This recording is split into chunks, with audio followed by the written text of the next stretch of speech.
It's time to think about Winnipeg's future and which of our young prospects and stars are going to be the biggest impact players. Find out on tonight's episode of Locked On Winnipeg Jets.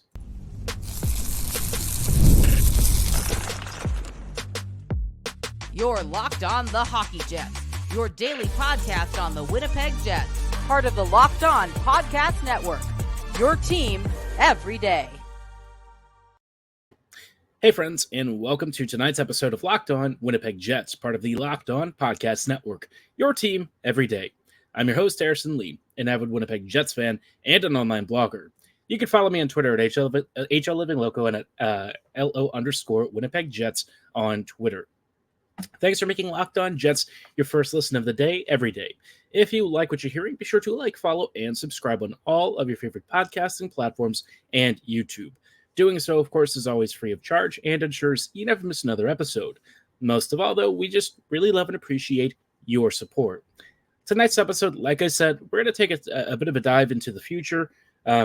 Obviously, for the Jets, we have a lot of interesting prospects. And while we don't have like a top ranked prospect pool, what I will say about the Jets pool is that it feels a lot more projectable than it has in years past. Like, if you look at which of our young players are likely to step into NHL roles at some point, it feels like you have a pretty good idea of which current prospects are looking like either middle six to top six options, which guys are probably more in the depth tier, and how that might play out in Winnipeg's future roster plans, but perhaps as early as next season.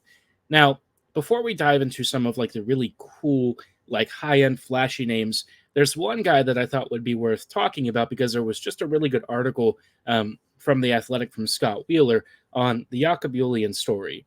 Jacob Julien, when he was drafted a little bit ago, I think a lot of us were kind of like, huh? He was like a fifth-round pick, and, you looked at him as a 6'4", huge center, and I think a lot of us just sort of shrugged, right? Because, like, you think about Julian and what his tool sets and scoring rates look like, and there just wasn't much to really dive into. Before we talk about how that's really changed, just wanted to let you know that tonight's episode is brought to you by Gametime. Download the Gametime app, create an account, and be sure to use promo code LOCKEDONNHL for $20 off your first purchase. Terms do apply.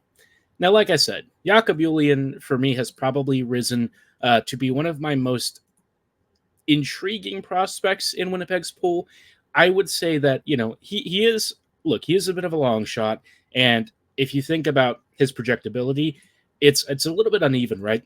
Julian, in my mind, has the potential to become sort of like a Zohorna-esque force who's like a really decent passer and a big, tall, physical presence who can also sort of screen the goalie, but has enough skill to keep up at the NHL level in a middle six deployment. Now, Zohorna, I don't think, has ever really caught on at the NHL level, whereas Julian, I feel, he seems like he's really improved by, I don't know, I don't even know how many times you would say he's improved. Like, he's gotten exponentially better from where he started, which a few years ago, apparently he wasn't even skating. I found that to be really fascinating that, you had this kid who was like 14, 15 and really struggling to find his place in any sort of dev program. And then, of course, amidst all of this, you have COVID. So his ability to actually get on a team was heavily impacted. I mean, you didn't really have many doors opening. Not many scouts were even looking at him. And one of the only teams that actually had any sort of interest in him at the junior level was London, right? And so you found yourself in a really tight situation with very few doors, and it meant that, Julian had to work extra hard to really make the jump. And it got to a point where he apparently said he was thinking about just focusing on school, which, hey, even if he had chosen that route, absolutely would have endorsed that.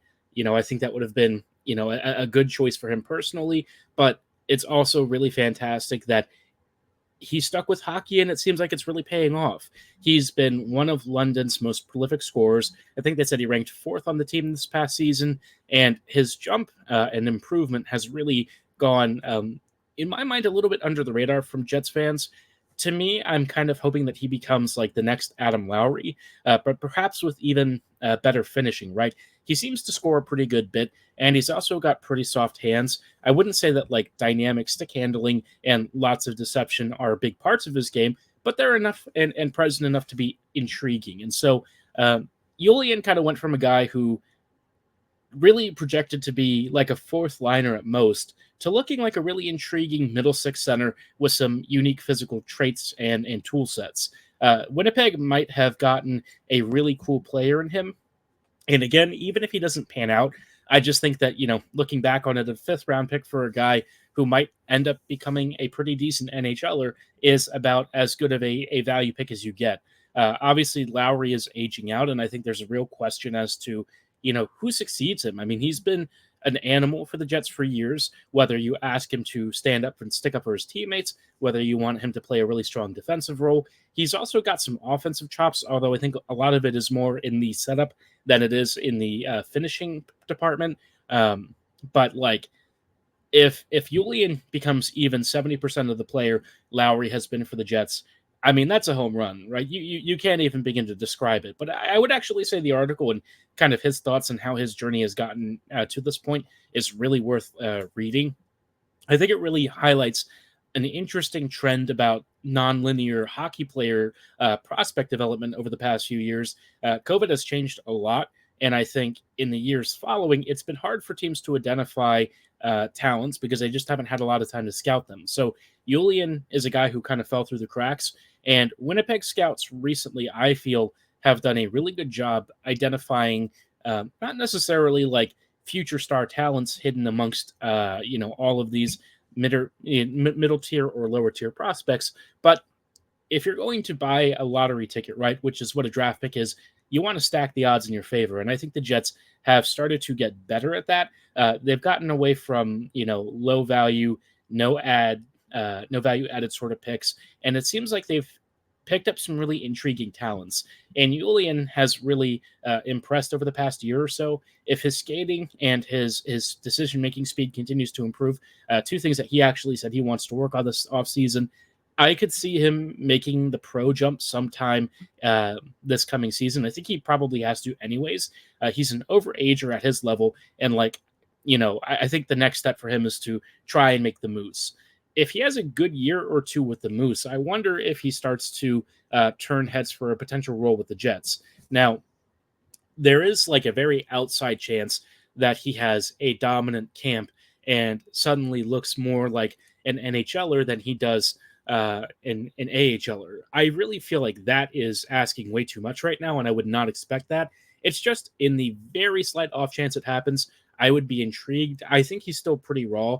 I would need to see more development from him in a couple of key areas because honestly, like NHL speed's just crazy, right? The skill barrier at this level has gotten so high. And so, for Julian, if he has to stew it a little bit longer, I don't think that that's a problem at all. And letting him get confident and dominating at a lower professional level before he makes the big jump, it's actually not that dissimilar to how his entire career has gone up until this point.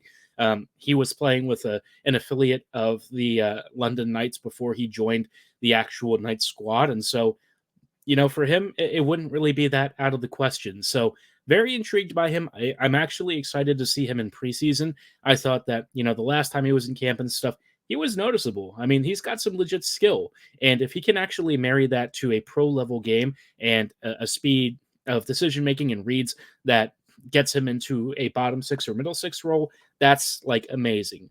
You would never have expected it looking at his profile when he was drafted, but you sometimes just have to be a little patient. And I think Julian could be one of those really intriguing cases of what happens when you give it some time in TLC. So get excited about him. But obviously, for the Jets, we have a lot of guys this coming season who are going to be banging on the door for roster spots, and I'll talk about which ones I really see making the jump and how they might be folded into the lineup in just a little bit. Before we go any further, though, I do want to shout out our friends and partners at Gametime. When it comes to buying tickets, a lot of you know how annoying it is when you get hit with surprise charges, lots of hidden fees, and sometimes when you're buying tickets, you're not even sure what the view is like. You can see a seat map for sure, but do you actually know what it's like to be in the arena? Gametime knows that, buying blind isn't really fun, and that's why they offer last-minute deals, all-in prices, and views from your seat when available, which is pretty darn great. There's not many services that let you even have any sort of idea of what your view is, much less a great photo from the seat itself. Gametime knows that it's really important to make informed decisions when you're spending lots of money, and that's why they've developed this great system to the point that, hey, NBA has actually made them an official marketplace. They are offering you great chances to get NBA Finals tickets this year, and guess what?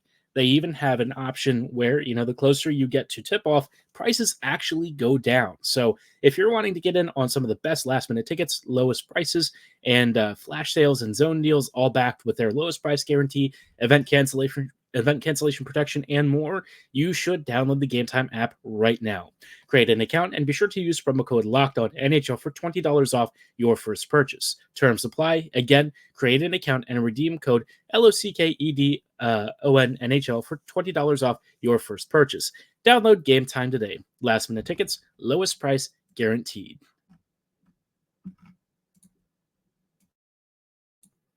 Hey friends, and welcome back to this episode of Locked On Winnipeg Jets, part of the Locked On Podcast Network, your team every day. Thank you so much for joining us on tonight's episode as we're just chatting about Winnipeg and sort of an interesting upcoming season with a lot of their young prospects. We've got guys who are legit knocking on the door, and for the Jets, on the one hand, it does make it a little bit challenging to figure out how to approach this offseason. But on the other hand, this is a great problem to have. You want guys pushing your veterans to be better and possibly even stealing spots from them, especially when you think about how 2018 was about a really strong veteran core backed by tons of really good ELCs, which Arniel seems to have a pretty good handle on. That part, and the fact that he mentioned that, I think is great news for the Jets. I want to talk about a couple of key young players that I think are going to have an impact role and how they might first start out with the Jets and how it might progress throughout the upcoming season in just a quick moment. Before we go any further, though, did want to let you know, for those of you who are ESPN and Fox Sports watchers, if you find yourself having to turn down the volume because there's too much shouting, you should make the switch to Locked On Sports today, a free 24/7 sports streaming channel programmed for you daily to bring you the latest sports stories without all the screaming. Locked On Sports Today brings you can't-miss analysis, opinions, and news streaming 24/7 on YouTube or the free Amazon Fire TV channels app, all part of the Locked On Podcast Network, your team every day. Now, thanks again for sticking with us. I wanted to discuss, a couple of key players. The first prospect that I think everyone has sort of circled for next season is Brad Lambert. And Lambert, for me, presents one of the most intriguing challenges because, like we talked about on the last episode, and like some of you have pointed out in the comments, figuring out his best spot has been a little bit of a challenge. With the Moose, he's been playing, down the middle a lot, and it seems like as a center, he's a lot more comfortable. Not necessarily with the defensive side of the game. He's working on that still, and that's still definitely a bit on the raw side. But in terms of the speed of processing and playmaking, that seems to be where he's really the best. But obviously, the Jets don't have a great scenario here where they can fold him into a center spot that insulates him and lets him develop without exposing him to significant risk in terms of adding too much responsibility too quick.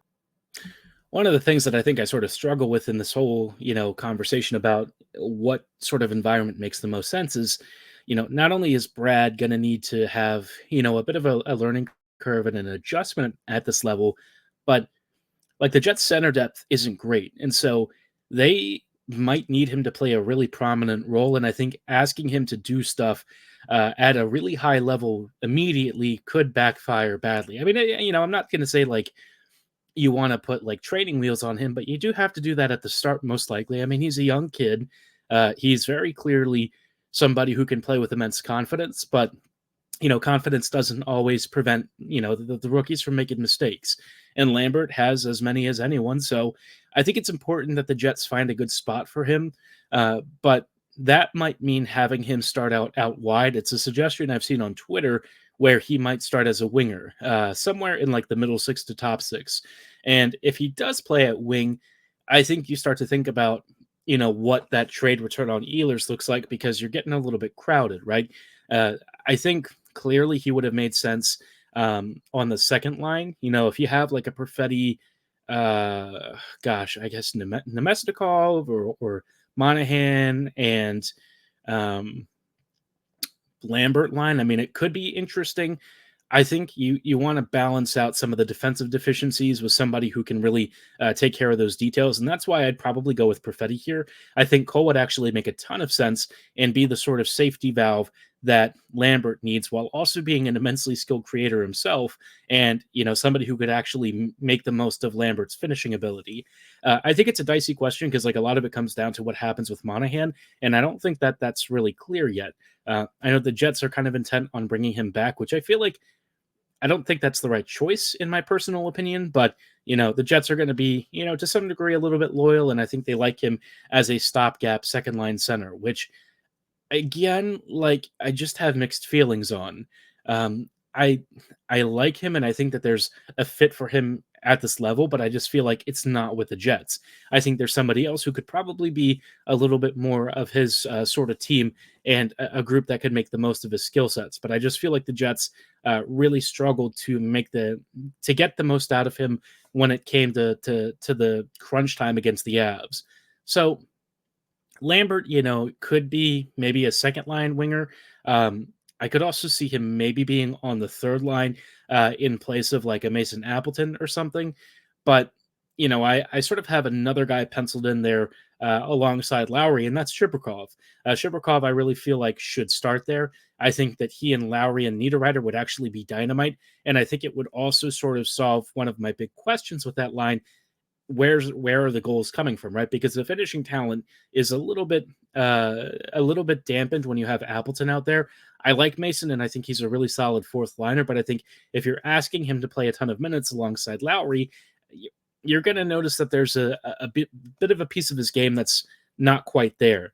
And I know that he had a decent number of points this past season, but if you actually watch how he finished a lot of his opportunities and how often he was able to score, you can kind of tell that there's a need for an upgrade there, especially if the Jets want to go toe-to-toe with the best teams. And Chibrikov is a really industrious, forechecking, aggressive winger who's likely to find those soft spaces and score himself probably 10 to 15 goals a year, maybe even more like 15 to 20 if you get him in the right scenario. I think he has the potential to be a real pest at the NHL level, and so attached to Lowry's hip, I think that could work beautifully. But for Lambert's got to play with some really high-end skill, and so I could see them trying to make a way for him to fit in the top six. I'd be curious to know how that works.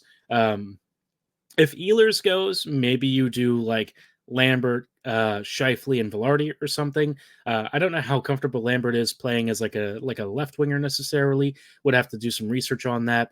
But I mean, you do have options. It's just what makes the most sense. That's going to give him a good supportive environment without asking him to do too much in his first year.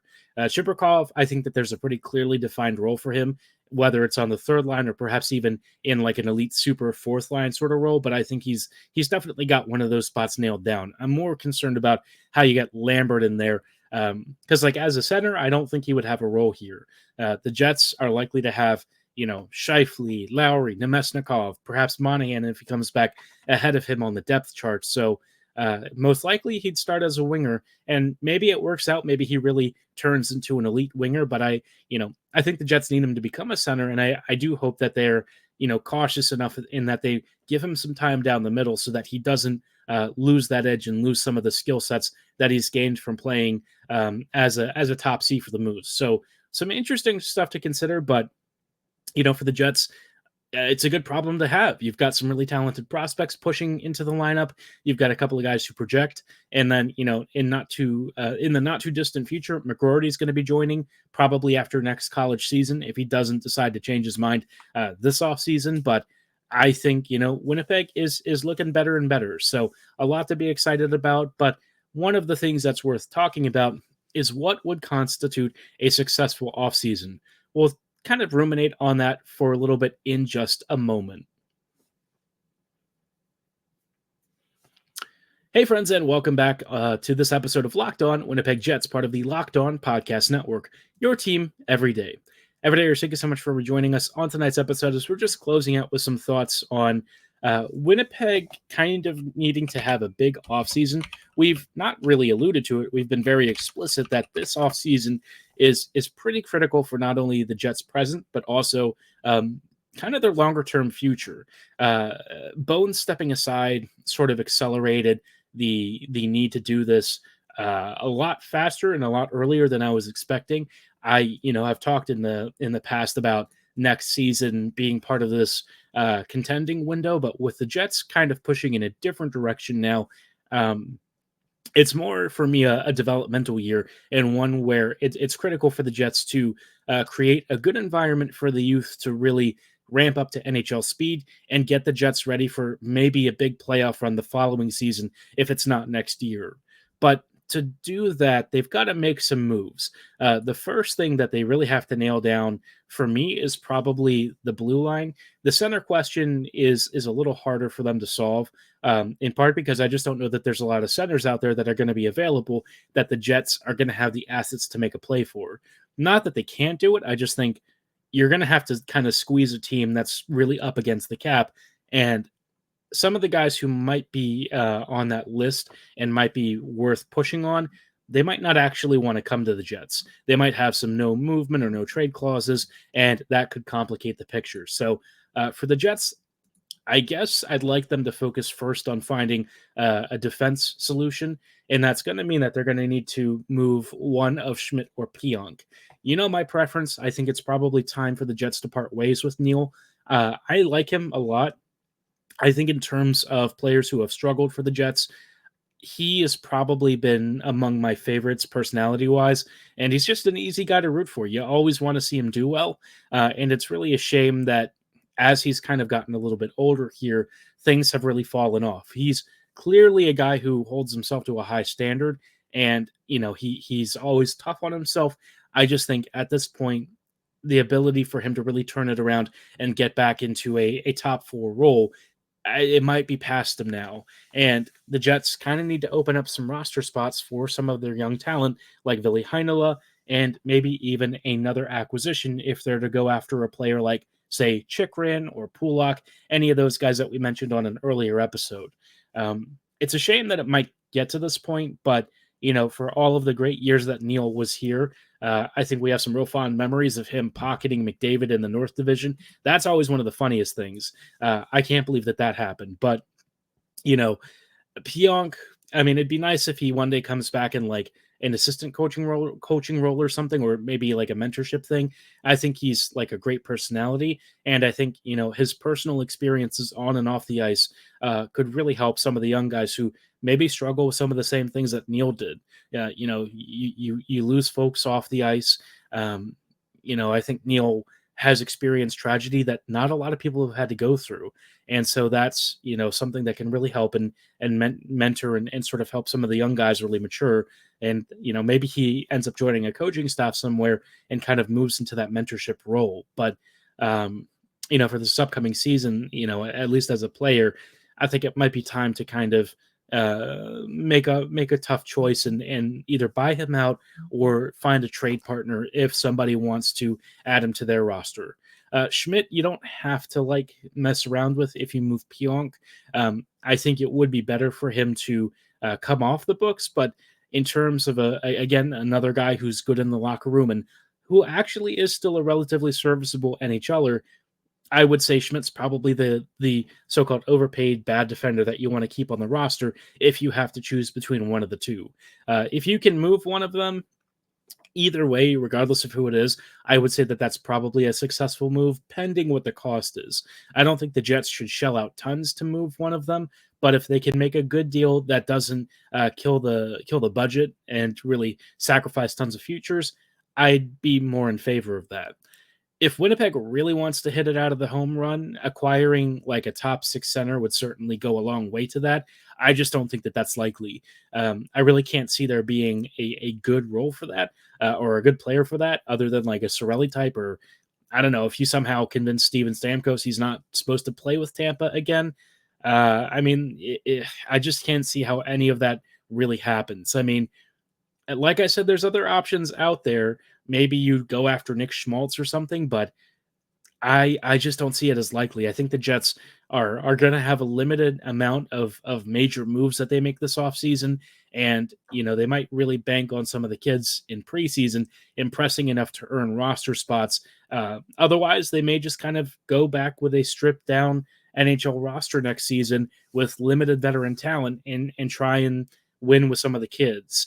I think that's a risky approach, and I think it'd be good if they can keep this competitive window while Hellebuck is still in his peak form, going a bit longer. But, this offseason, really, they've got to hit it, both for the present and long term out of the park. If they can find a top 6 center and a top 4 defender, I would probably qualify that as a success.